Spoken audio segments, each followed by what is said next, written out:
Coming up in this week's show, we go in search of a suitable vehicle for a high school student. We help a viewer find a suitable replacement for his long-serving GWM Florid. And we advise a viewer with a contaminated fuel in his Ford Puma. Hello and welcome to Buyer's Guide. We'll be tackling a fresh batch of your vehicle-related questions and queries once again. And here to help us this week, Matthew Kanaya from Heart of Motion and Tembinkosi Pansi, the MD from Ted Car Motor Group. Gentlemen, welcome back. Thank you. Nice to see your ugly mugs again.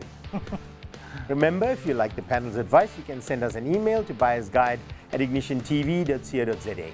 And please include as much detail as you can. Plus, a really nice photograph of yourself. Okay, we're going to kick off things with a question from a high school student, Botumelo, who owns a Ford Bantam 1.6. He has encountered difficulties sourcing certain parts for it. Consequently, he is contemplating purchasing a new second-hand car. Is there a new second-hand car? His considerations include a Toyota Tazz or a Mark III Jetta CLX. And he's open to other suggestions. What would be a suitable purchase? First of all, what's the schoolboy driving doing car? with these cars? Okay. And he's got money to buy his other cars. He's got a half ton, yeah. Okay, so he's got a Bantam bucky. No, he wants to know. He can't get parts for it. But you can. You can just look around. Depends on what parts You're looking for. Exactly, you can look around for those parts, but if really you want to change your vehicle or you want to sell your bakkie and looking for something strong, solid, lasts forever, as we always say in the show, Suzuki Swift for me. Look at that, you can get one for a He's looking for a Tazz. He's looking for a Tazz. His budgets must probably the wheels of a Suzuki. You see, that's the thing, there was no budget meant here. Yes. She asked for other suggestions. Yeah. I've had in one of our dealership a Suzuki Swift with 96,000 k's on the clock that was selling for 130,000. Yeah. And it was a good car with full service history. He's a student. That's a good buy, eh? And it's a good buy, something that will keep up until maybe varsity, finish varsity, go to and start working, You should stay away from both these cars, though. So the Toyota Tazz, I'm a bit worried about hijacking. Yes, you won't keep it for long. And everything else on those cars. Really, my first bet is just look around for a good Suzuki Swift. You'll find one for a good price, depending on your budget. Let me just ask Matthew here. What would you do if you needed to find old parts for your Ford Bantam? How would you go about searching for something like that? So I'd find online or through a store, because if there aren't parts available, there is someone who's made parts, or there are parts online, if you look, that can adapt or fit on it. So if I was him as a student, being a young person, I know the value of a half ton now in South Africa, so I'd get that Bantam fixed, sell it, and get myself the Jetta 3. Because I think the Jetta 3 is the perfect student car. It's good on fuel, parts are easily available. You can argue with the Toyota Tazz being hijacked in a Jetta, but look, any car is susceptible to that. It depends where you park it, are you insuring it, etc. We don't know these factors. But if it was these three things, I would patch up the Bantam, get it sold, you can make money off it because it's in demand, and then get the Jetta. Or just keep the Bantam, fix it and keep it, because those parts are available. Yeah. We still work on a lot of Bantams that come in. Sometimes, I know that's probably what happens. He goes to the local spare shop and he says, I'm looking for this part. And the guy says, we haven't got. And he's like, I can't get if you go online and you look for whatever parts you're looking for, you will find them somewhere. Yeah. Or even if you have a good relationship with your local spares guys and say, I'm looking for this particular part, can you find it for me? Let them phone, because they'll have a selection of suppliers. You'll find the parts. I think you could literally build a Bantam without a car. And guys, with all the pieces you can get for it. Him being a high school learner and all that, he should just go to all the Ford scrapyards if he's looking for certain parts that can be reused. I'm not saying go buy second-hand batteries and tires and all that, or second-hand spark plugs. I'm saying if you're looking for calipers or whatever, stub axles or whatever, there's so many second-hand Ford places out there. It'll be half or quarter the price of brand new. So, there are spares available. Okay, so we need to move it on. Move it on, And you'll find those spares around. Just gotta look. Older cars, you gotta look. Our next viewer is Muzi, who hails from the small town of Secunda. He seeks guidance in choosing between a 2016 VW Polo TSI, a Kia Sorento Coupe, or a manual VW Golf 5 GTI FSI. The vehicle should be comfortable, reliable, and have low maintenance. He'll be driving the car for only 2 weekends a month due to work commitments. He's also open to other options. Okay, for me, there's only one car in what he told me, in those options that he gave me, and that's the Kia Sorento Coupe. Yeah. The other cars there, that GTI G5, that car is put together about 20 times already. Yeah. It's had 14 different engines. Yeah. And unless he knows the person who owned that car from new or the first owner, please leave it alone. Yeah. Yeah. But the Sorento Coupe is a good buy. That's just my opinion, gentlemen. No, I fully agree with you. I mean, I look at that Kia Sorento Coupe, so there's the buy for you. It's got the sunroof and everything else. It's a nice, funky vehicle. And because, I mean, those Golf 5 GTIs, let's be honest, they've been hammered. And they've been fixed everywhere, repaired by everyone. So rather stay away. And as you said, unless you know someone who's been... But then you don't buy cheap. Because then they want stupid money.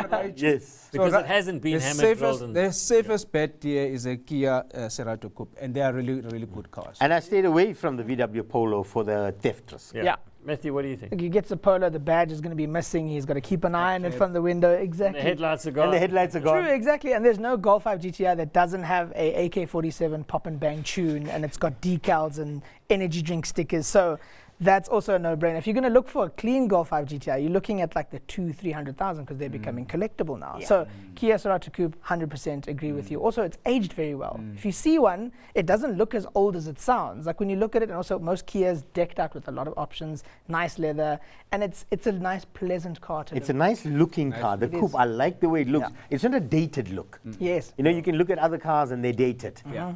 Not the Sorento Coupe. Nicely. And every Tom, Dick and Harry's got a Golf and a Polo. Yeah. They have something a little bit different. And Kia's, you know, they're good, they're cheap to maintain, there's Yeah. good parts availability for them, and it is something a little bit different. Yeah. Absolutely. Yeah. Okay, stay tuned because after the break, we help a viewer find a suitable replacement for her long-serving GWM Florida. And we embark on a quest to find a luxurious 7-seater under 950,000 rand.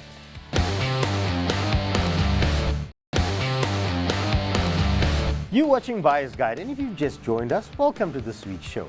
Sibongile is the proud owner of a GWM Florida that she's had for 12 years. She's considering upgrading to a new SUV with a monthly maximum budget of 10,000 Rand, and that's a good budget, guys. Yeah. She's considering the following options: Toyota RAV4, Kia Seltos, Mitsubishi ASX, and Mazda CX-5. As a female driver, Sibongile emphasizes the importance of having a low-maintenance vehicle that is also a low theft risk, guys. And I agree with her fully. And once again, for me, there's only one car in that lot. But you gentlemen, you tell me. Yeah, that RAV4, Toyota RAV4, it talks. Is that your choice? Well, it's between that or the Kia Seltos. I think those are the good buy. Yeah, Mitsubishi, great. But I think if you look at those two, you know, funky looking for a lady, there's a bit of technology on those cars. And I don't think they're high risk. I think they should have some technology, the price that Yes. Yeah. What do you think, Matthew? Clear answer for me, Kia Seltos. Compared to the Toyotas, I'm not particularly a fan of Toyota's interiors. They're quite dated, the buttons stick out.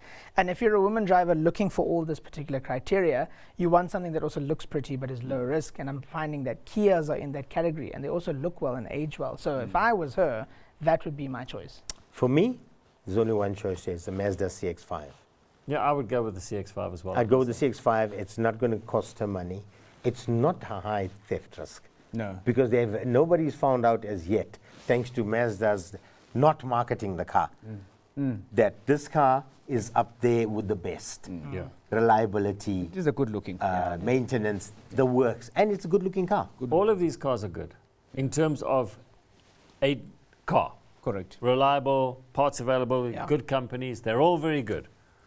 But there are, as I often say, good buys and better buys. You know, if we didn't have the theft risk around, if we lived in Sweden or Norway or something, we'd say, go buy a Corolla Cross. No, go buy a RAV4. Volvo. Cool. If you live in Sweden, and Norway, Yeah. buy a Volvo. Electric Electric Volvo, yeah. Okay. But in South Africa, we've got to be realistic about it. And there's three cars there. The Kia Seltos, excellent car. Yeah. Mitsubishi ASX, excellent car. Mazda CX-5, excellent car. Those three are all brilliant. My advice here would be go drive all three of them. That's right. See which one suits you. Because Matthew loves the Seltos. We dig the CX-5. You like the RAV4. They're all good cars. But everybody has a different opinion. Yeah. You know, you may get into the Seltos and say, well, it's too small for me. I get into the Mazda CX-5, oh, this is too big. The Mitsubishi, oh, this is perfect. Yeah. You know, it's that kind of a Yeah. thing. Or he's RAV4 and say, now I can drive over my husband. Yeah. But the Toyotas, brilliant cars, Yeah. but you don't want something that's a theft risk, and unfortunately there are. So the Kia Seltos, Mitsubishi, and Mazda, those are the three. Go and have a look at them, drive them, get yourself a nice cherry red CX-5 or something. Okay, moving on. Mzi is a 35-year-old who currently drives a 2012 Isuzu KB with only 268,000 kilometers on the clock. He's considering upgrading to a luxurious 7-seater SUV with a budget of 950,000 Rand. Mzi wonders if he should proceed with purchasing the Volvo or explore alternatives from other competitors. He plans to trade in the Bakkie. What do you guys think? Matthew, The Bakkie. 950 grand, you're going to buy yourself a 7-seater or 8-seater or whatever. Look, XC90 is there if that's what he's looking for. Yeah. But also, if you look on the used market, you can find some good deals. The X5 first gen of the G series, that also comes in 7 seats. Also, first gen X7, not the facelift. Those are also floating around there with the 3-liter diesels. So you can get them for about that price. Might have some mileage, but it's got luxury. It's got everything you want. It's big in German, which is probably what he's after, or he's looking for a name. But also the 7 seats, it is there. So my options would go there. But you know, the Volvo is also quite an underrated car. So it's definitely a wise choice. Temingos? Yeah, look at Volvo is very much underrated, and value for money vehicle, getting a 7-seater. It's got a 5-year, 100,000 maintenance plan, and they're quite good in terms of servicing their car and keeping things going. But then there's other options. In a used car, we're looking at an Audi Q7 7-seater, not the new shape, the shape before that one. Can get a 7-seater there for low mileage. That budget is quite good for a 7-seater SUV. Another one is to look at the Chery, you know, the 8. That's a 7-seater. Well, you can buy the top of the range one Top. for 700,000 And you still Rand, have all-wheel drive. Yeah, still got change. Yeah. And You can buy your for- kids a car with a Thank change. you, or invest that money for your kids for school or whatever the case might be. There's plenty of options for that budget. I'd buy a Kia Sorento. Yeah, Great option. that's as a great option as well. Now there's a car with Yeah. all the bells and whistles. Yeah, Underrated as far as I'm concerned. But 100%. you jump into that car and you say, but hold on a second, did I buy a Kia here? Or is this one of the name Yeah. brand And, marks? and also what I've noticed is that in that sort of a price range and the budget, because currently this is a compact SUV market, right? Those cars with 7-seaters and the likes, they don't move quickly. Yeah. So what the manufacturers have done is to put some deals on these cars. Yeah. Yes. So you must start to look around and see some trading assistance on those 7-seaters, because they don't move like a 5-seater vehicle, but Yeah. not everyone buys a 7-seater.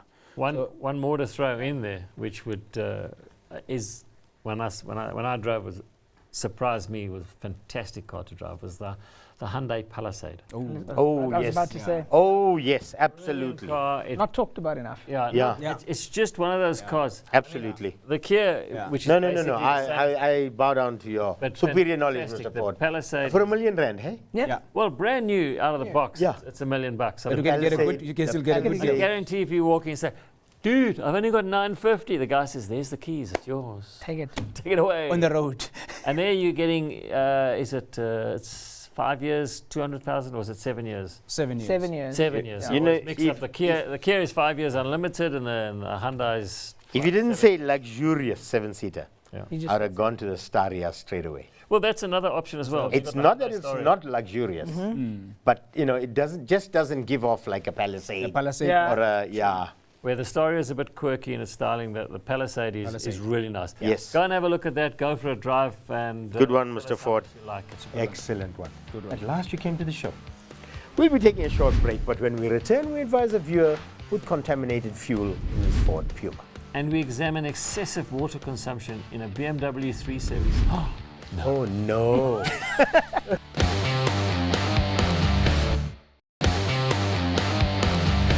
Welcome back to Buyer's Guide. Aubrey bought a Ford Puma in October 2023.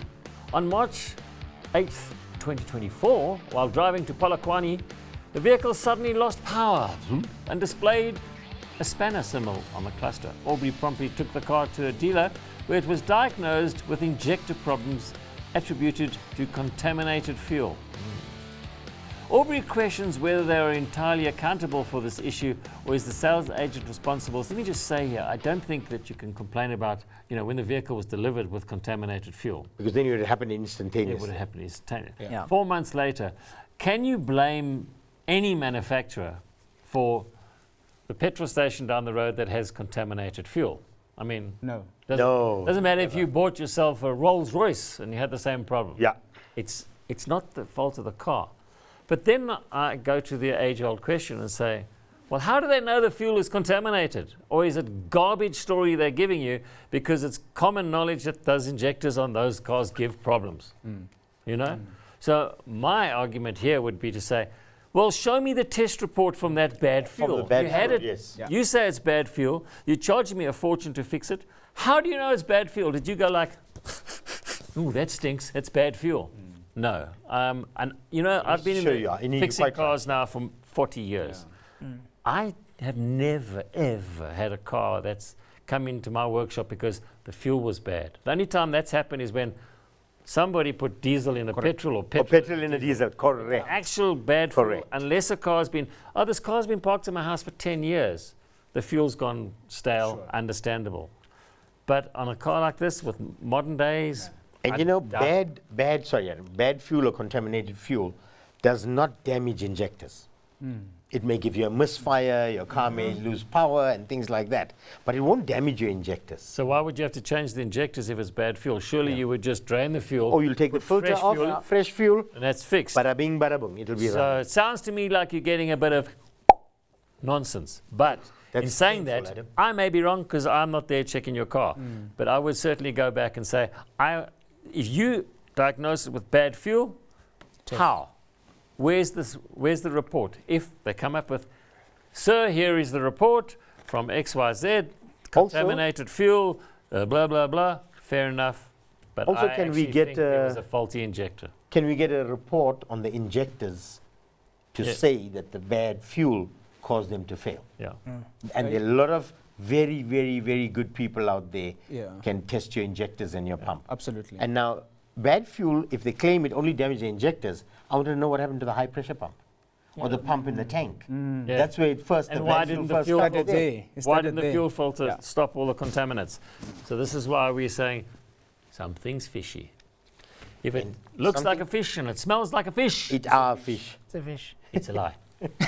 Okay. Our last question is from Sinovuyo, a 32-year-old resident of Eastern Cape, who recently bought a 2007 BMW 3 Series E90. However, he has encountered an issue with excessive water consumption in the vehicle. Wow, like Adam says, wow. Sinovuyo seeks advice on what could potentially be causing this problem with his BMW. Well, it's a BMW E90. Yes, It's standard fitment. yes. It comes when you buy that car They in give the you box. an extra bottle. You get in the box comes water leaks. You get standard Oh, with. standard with it, yeah. Comes with it.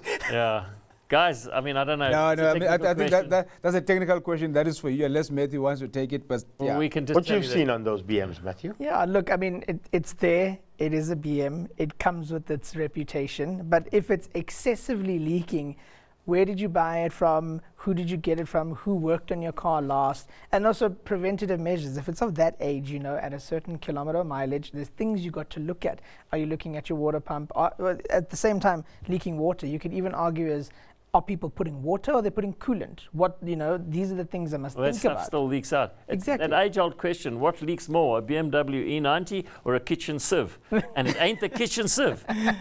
This is one of the very common problems with the BMW E90s, Yeah. is the fact that as they get older, most of the fittings onto the radiator, Yeah. onto any part of the engine, it's a push fitting with a clip and a little O-ring inside. It's not like older cars where you put a rubber hose on, you had a clamp and you could tighten it up and squash. So what actually happens is where those fittings clip together, the little rubber O-ring, the rubber goes like hard and it stops sealing and leaks out of there. It's And you've got to just- buy the entire pipe Yeah. to get the rubber. what actually happens is BMW decided that they're going to run the engine at 105 degrees Celsius because it runs more efficiently. 105 degrees Celsius, most cars run in the region of about 85 to 90 degrees. So now you've got a car running at 15 degrees Celsius more than most cars. And let's make all the pipes and fittings Plastic. plastic. So what And actually attach happens? them to aluminium surfaces. So what actually happens is because of that higher temperature, you have higher pressure. So because you've got higher pressure, any little leak. Pss, pss, pss, pss, pss. So you fix one leak here, it's like a hose pipe. You know, if you've got a hose garden hose pipe and there's holes in it, dunk, dunk, dunk, dunk. If you switch on the hose, it'll come out the end there. Yeah. But put your hand there, psh, comes out there. Fix that, psh, comes solve out it. there. 100%. This is what happens with E90s. So my advice is start saving, because you're going to change this pipe, and then the pressure builds up and it leaks out of that pipe, and the pressure builds up and leaks out of that pipe. What I recommend, and I'm sure the guys who are watching here now are going to send me an email saying this is rubbish, but try it. I find it works quite well. Once you fix it, you buy yourself a bottle of radiator stop leak. This is maybe 30 Rand from any good spare shop. Bang it in your cooling system, and what that does is it'll run in the system all the time, and any little leaks, it'll just prevent them slowly, slowly, slowly. It does help. It's not a And you know what? If that, but it's something that if works. that black bottle along the side cracks, the stop leak is not going to help, like Adam says. But those little leaks that do pop up, Okay, so that's a whole story about the E90 on your particular car. I would say take it along to a good workshop, let them find exactly where the leaks are, and fix accordingly, because you could have a radiator leak, you could have a hose leak. As Segi mentioned, the bottles leak, lots of places. If it doesn't leak there, you ain't got water in the car. There we go. And just like that, we've come to an end of another episode. Matthew Timbercorsi, Pleasure. Thank you. thanks for joining us today. Great to have you in studio Yeah, with us. anytime. Awesome. until next time, remember to keep left, pass right, and please keep it safe on the road.